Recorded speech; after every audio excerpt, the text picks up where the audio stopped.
Hi, I'm Tana Castro, and this is the History Quiz.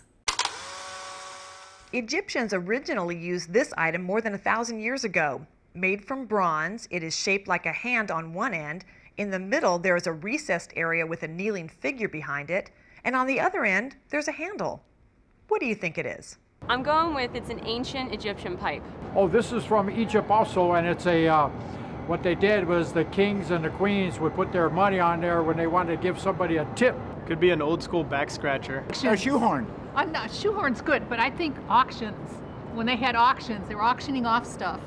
This one was a tricky one. The correct answer is an incense burner. Joining me now is Julie Scott from the Rosicrucian Egyptian Museum to tell us a little bit more about it. First of all, how did this work?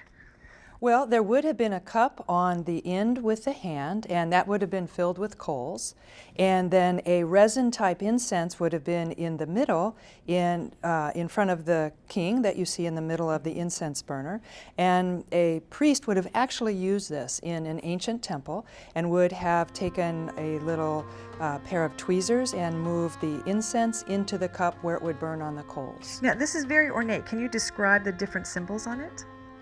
Well, on one end is the falcon-headed god Horus, and in the middle is the pharaoh, and he's in front of the incense holder, and that's his cartouche, which is an oval-shaped symbol, which would have had his name in the middle. And then at the end is a hand that's extending an offering to the deity.